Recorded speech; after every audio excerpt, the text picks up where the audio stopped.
The Abyss was the most physically taxing film I've made because we were underwater so much. I think Avatar was certainly the longest and the most complex film that I've ever made. More complex than Titanic or the Terminator films or anything else.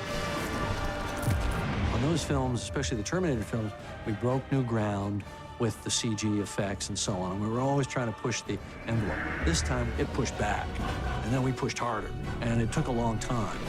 There was no book to look this up. There was no manual for how you do this sort of film, and we were doing it very differently than previous performance capture films because we went beyond. It's by definition, as exploring a frontier, you're going to make mistakes. Well, we made mistakes, but we figured it out. I'm only smart enough to surround myself with enough smart people to solve the problems, and I had a great team because we were way out in the unknown, but that's cool. People have asked me, what was your inspiration? What was the trigger? They're looking for some kind of proximal cause, and there really isn't one, okay? It's my whole life. It's my entire childhood. I grew up in a town in rural Canada. I spent all my time in the woods. I loved critters, you know? I would catch anything that moved and study it, keep it as a pet, snakes, frogs, amphibians, whatever it was I could get my hands on. So I grew up with this kind of profound sense of wonder about nature. And I was also a science fiction and fantasy fan from the earliest time I can remember. And I was an artist. So my way of processing that was to draw and to paint. And I was painting creatures and painting alien worlds for as far back as I can remember. So my Avatar is really the sum total of all that. There was no single moment of inspiration. Now, the thing that got me off my duff to actually sit down and write it, this movie that I'd had in my head for most of my life in some form or other, was that I was the CEO of a big visual effects company. And I wanted to challenge that visual effects company to go beyond, not just beyond what everybody else was doing, but beyond the beyond. I wanted to be so far out in front that nobody would ever catch us. And that's essentially what Avatar is. It's the most high-tech film in terms of its execution, dealing with essentially a very low-tech subject, which is our relationship with nature. And in fact, the irony is that the film is about our relationship with nature and how our technological civilization has taken us several removes away from a truly natural existence, and the consequences of that to us. I first heard of Avatar when we were prepping Titanic, so it was 1995-ish, and Jim gave me a scriptment to read. And think of a scriptment as a novella with certain scenes broken out into dialogue. Come on! Come on! The essence of what I got out of reading the scriptment was that it was an emotional journey set in a world beyond what I certainly could have imagined. I figured if we could do that, we could do anything. And of course, the answer that I got was, we can't do this. Nobody can do this. And that was in '95. It was several years after that we started to even think about it. When we did some tests on Brother Termite, which was a movie that involved an alien character in Washington, D.C., and we needed this character to interact with humans. And we said to ourselves, we need to do that with performance capture. And we actually tested a whole sequence. Marion, some of my people have disappeared. I need to know why. And Jim envisioned doing the facial performance with an image-based process. That was the seed that really proved to us that there was the potential to finally be able to do a film like Avatar. Avatar was written in '95 to be the next film after Titanic. And there was supposed to have been a continuity of work during the time that Titanic was being made to prepare us for making Avatar after Titanic. But we made a decision that it wasn't even worth putting together the couple of $1 million that we wanted to spend in research and development during that time, because we wouldn't be able to get there in that time period. So I went off and made Titanic, and then after Titanic, I got very focused on deep ocean exploration, and I did 6 subsequent expeditions, and my last expedition ended in summer of 2005, and that's when we started Avatar. So we proposed to Fox that they support us for a year, and we would do several things during that year. First, we would research the technology. Could we really do the things we think we can do? And we'd begin to develop the art of the world so that they could get a visual sense of where this movie would take place. We were doing 2 things simultaneously, and they involved 2 completely separate groups of people. One was the technical side, led by Rob Legato and Glenn Derry, and the other was on the design side, where we brought in a handful of artists that included Neville Page, Yuri Bartoli, George Rochelle, Wayne Barlow, and a gentleman by the name of Rob Powers.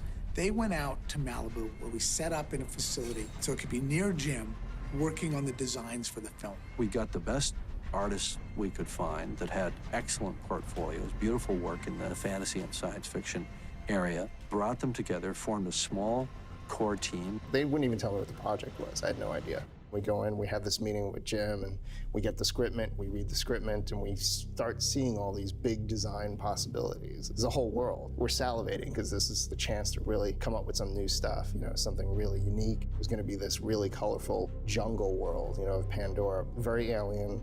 That was one of the big issues at the beginning, was how alien do we get? Mostly the process is you start out with the big broad strokes. So we would do tons of drawings, just sketch away until Jim sees something that feels like it's getting close. All the time you're trying to predict or get into his head and see what it is that he sees. The Banshee is a great example of a creature that took a long time to create. It took almost 2 years to get the finished Banshees. What I kept coming back to them with, my question that I always pose to them is, what's the metaphor? What are we trying to say to the audience? What are we communicating with every bone and sinew that we put into this creature? And the answer to the metaphor question with the Banshee is, I want it to be a bird of prey. I want it to be like an eagle, but an alien eagle. You could apply that to all the different creatures. The metaphor for the Thanator, well, it was the biggest, baddest, meanest terrestrial predator in the entire Pandoran rainforest. And it actually landed pretty close to the initial description from 10 years earlier, which was that it was a black, armored, six-legged panther from hell. A constant is that they're all hexapedal to some degree, meaning they've all got 6 legs or 6 limbs. How do you make that work? Unfortunately, a real horse doesn't work with 6 legs, so you have to re-engineer an actual horse's anatomy, and that's kind of what we did. So even the flying creatures, there's a vestigial element of that in it.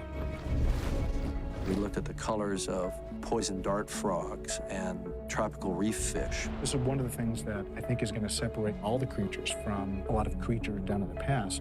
These creatures are extremely colorful, very bright, very flamboyant. When you look at them, it's like, wow, it's like a big kimono coming at you.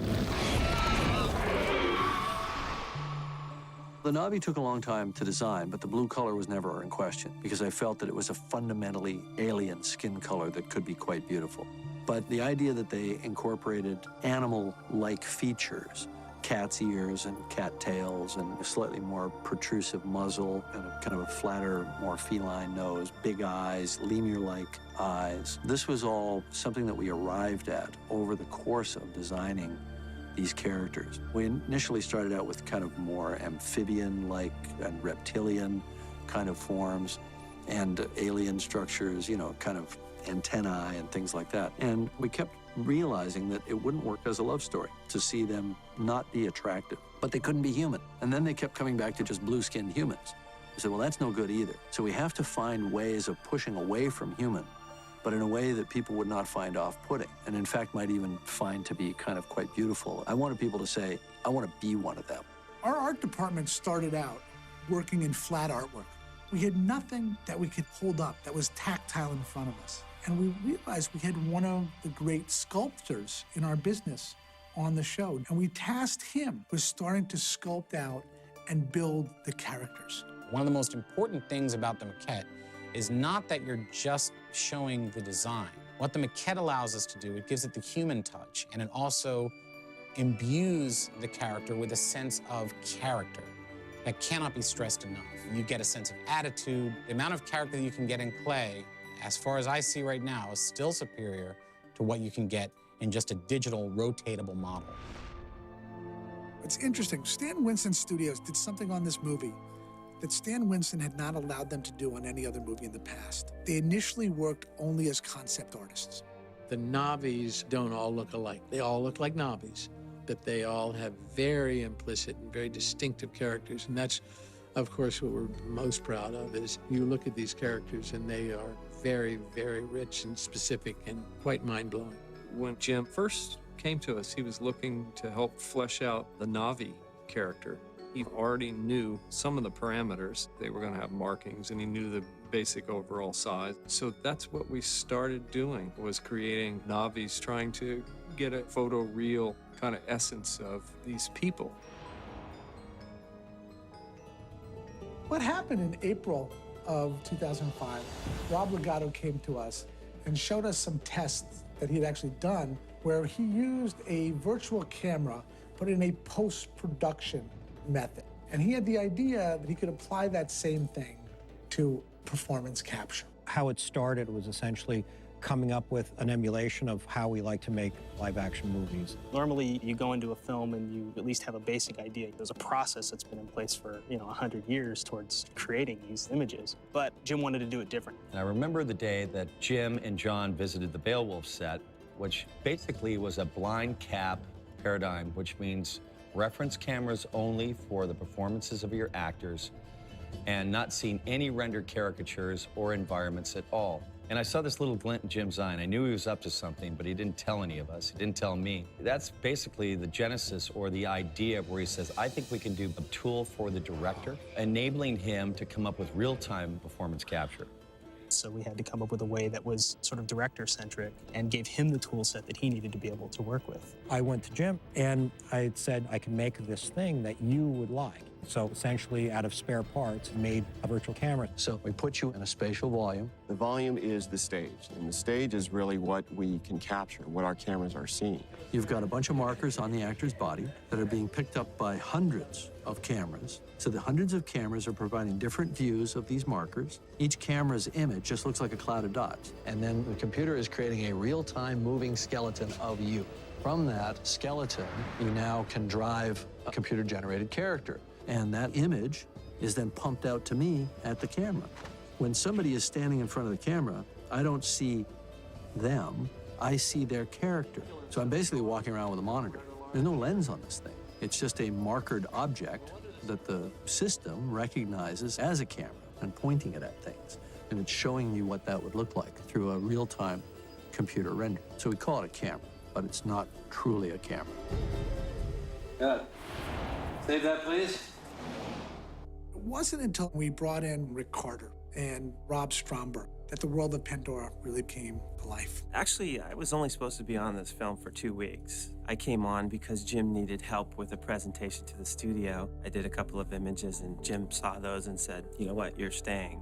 We are very lucky to have gotten Rick Carter to come on to our film. And he came in and he saw the movie on so many different levels. I think that what's unique and special about Avatar is that it's an experience. The part of the job that matters to me is what's it about? The big questions of why, not just how are you going to do it, which of course you have to do, but you have to come up with the whys because those are what motivate you to actually inspire this army of people. And he was able to bring into the fold Ryan Church and James Klein and others who just elevated everything. And he worked collaboratively with Rob Stromberg, and Rob and Rick shared the responsibility ultimately of designing the world.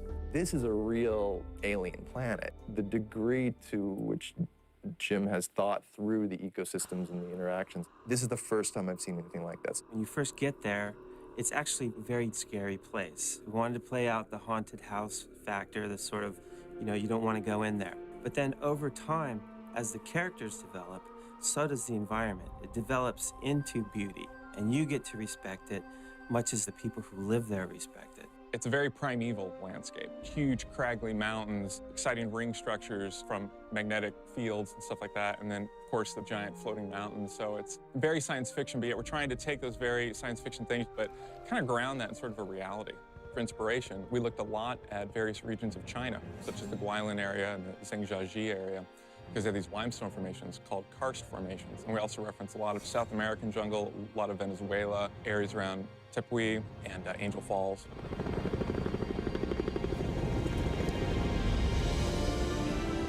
Oh my God.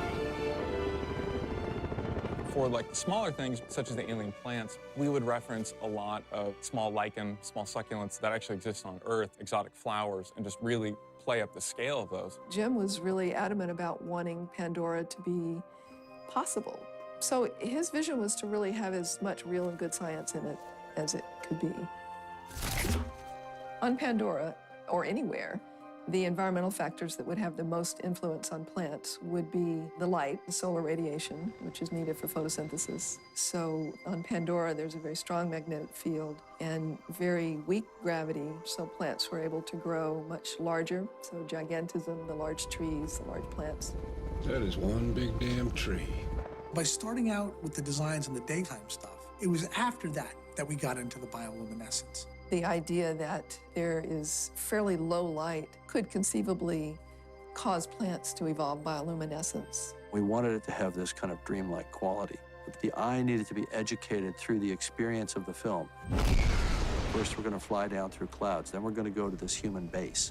Then we're going to move off that base out into the forest, but we're going to go out there in the daytime. And then we're going to gradually take you into that more and more alien experience of Pandora. And that was by design. We knew we were doing that because we knew that ultimately we were going to wind up in a fully CG rainforest with fully CG characters, and it had to look real.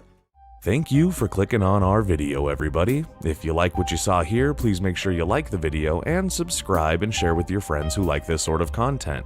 Joblo remains an independent company, and we appreciate all of your support.